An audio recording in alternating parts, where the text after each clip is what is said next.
Hi, everybody. Dr. Demito here.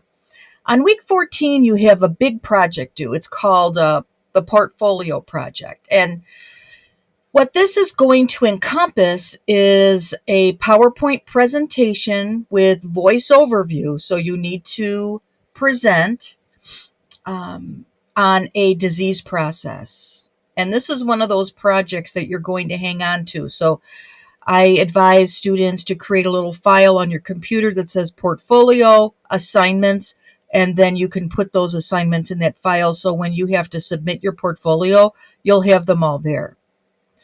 Now, your topic, I'm going to show you a list of topics and where you can sign up for them. Once you've signed up for the disease, start working on it. And it is your responsibility to create a relevant case study with history and physical appropriate to fit the assigned disease state. I'm going to provide you with a video on how to create a history and physical. So hopefully that'll guide you a little bit in what you're supposed to be looking for. Now, this PowerPoint presentation I think is important because it's going to help you with your mindset of now placing disease processes and potential differential diagnosis into the treatment and pharmacology venue. Remember, the pathology is the grassroots of disease. Pathophysiology is the grassroots of disease. Pathophysiology is normal body function. Pathophysiology is abnormal body function, and it's those abnormal body functions that ultimately cause the disease state. So in week 2, you're going to find a sign-up sheet. We have listed here some of the topics. Again, if you find a topic that you're very passionate about, I want you to sign up for it right away because it's first come, first serve. Nobody can redo it. We aren't going to make changes. Once you choose a topic, that's it. You're done. Now, if there is a topic that is near and dear to your heart that isn't on this list, please talk to your instructor. Perhaps it is a topic that would make a fabulous PowerPoint presentation. And I want you to take advantage. I want to take advantage of great disease processes so that this can be a learning experience for all of the students in the class. So remember, this is going to be due week 2, where you sign up. The actual presentation itself is due in module 14, so that would be week 14, and I expect it to be well done. The greatest key to creating a PowerPoint presentation is to just put key points on your slides. This is not the time for you to put paragraphs on your slide that you read because your audience can do that. You are to put key points and then discuss those key points. And it may be helpful when you're putting together your PowerPoint presentation. You can add notes. If you add those notes, I've done that before when I am doing presentations. You can go into more detail because sometimes when you're doing a presentation, you forget everything, right? You go, oh my gosh. So even myself, who has done many presentations, sometimes find those notes helpful. So keep that in mind. The next thing we're going to look at is the rubric. Whenever you're doing any assignment in any class, the best thing to do is to follow the rubric because this is how faculty will grade your assignment. And look at the point values and what will be deducted if you haven't fulfilled everything that is in the rubric. So for 20 points, full points in the first one, the presentation has to include all required concepts, including the introduction of the disease with a brief definition and description, risk factors with a link to etiology, shows progression from the initial injury to the defect in the tissue, organ, and system functioning, implications of healthcare provider in disease prevention, and all concepts are presented with a logical thought process. So I like using visuals.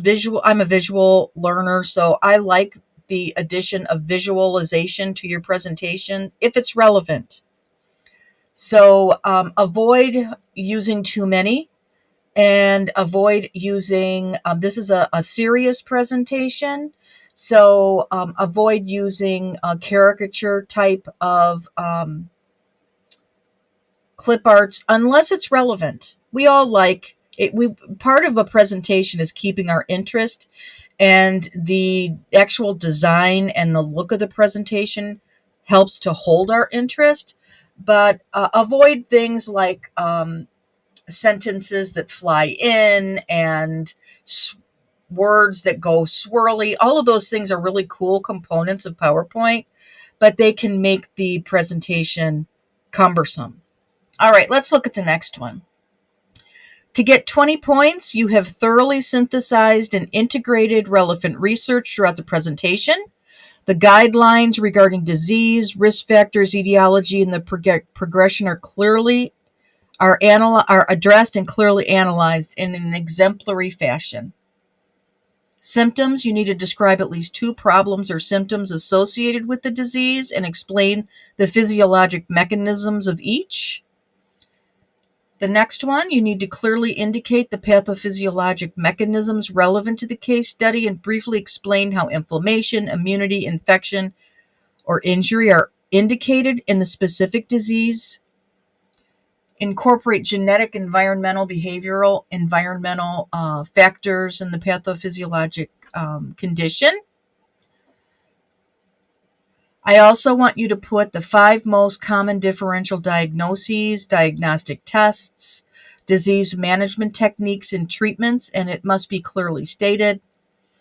You must develop a question and answer slide that will test the knowledge of the reader. Provide the answers in the notes section with rationale for the correct and incorrect answers. Notes should be included in each slide. I think it's best practice, so go ahead and do that. Make sure that this presentation is developed in APA format.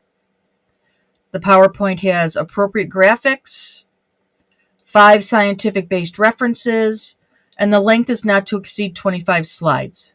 So we usually say in the presentation world, a minute a slide. So these presentations should not exceed 25 minutes at the most. So less is better, as long as you're able to fit in all of the components in this rubric. So remember, the rubric is so incredibly important. So now I'm going to go back to modules, and we'll go to week 14 here so that we can see what that requirement is going to be for week 14. And let's see. Here's the assignment. So make sure that you're following those indicators in the rubric. Very, very important piece. And there's the rubric for you in case you need to see it. And, I want to go here to next. So you're going to post your PowerPoint presentation here. And remember, you need a new thread for each PowerPoint presentation. In this one, there's no discussion required. You're going to post your PowerPoint presentation here for faculty to review. And that's it on that one. So I hope that you found this presentation helpful. Again, remember that your faculty member or myself, we're always available for questions. Just send out an email and we will get back to you as soon as we can. Thank you so much for your attention and good luck on your portfolio project.